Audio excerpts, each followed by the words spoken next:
Deputy बैठा था। Deputy कहा तुझे प्रॉब्लम क्या है डर्टी हैरी?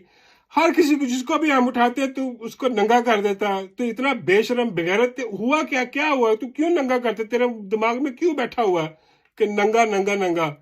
डर्टी हैरी ने कहा आप लोग पूछ ही रहे हैं तो बता दो। कहता है डर्टी हैरी कहता है जब मैं छोटा होता था ना तो मैं मौलवी फजलंडू के पास जाता था पढ़ने।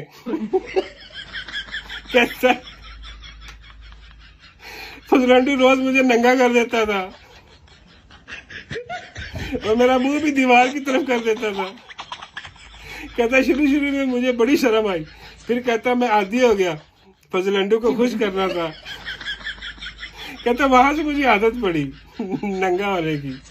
अब कहता मैं इतना बेशरम हूँ, डर्टी हैरी इतना बेशरम और बेगैरत है कि अब वो जिसको उठाता वो नंगा करता। अब उसने यही हल दिया कि जो लॉन्ग मार्च है उनको सबको नंगा कर दो। तो खालू मजीद ने कहा यार लाख दी लानत है, तो मुझे ये कोई अच्छा फार्मूला बताओ जो हो सके।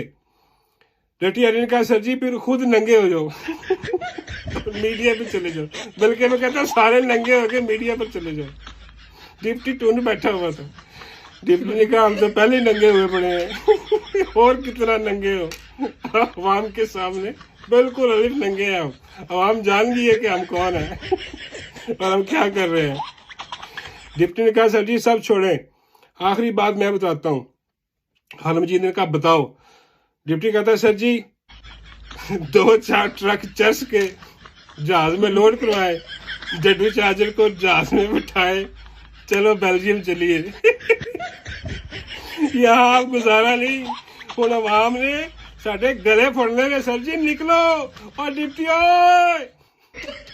और लै चर्च ते डड्डू चार्जर ते लै खालू मजीद ते डर्टी हैरी ने भी ते निकल जा बेल्जियम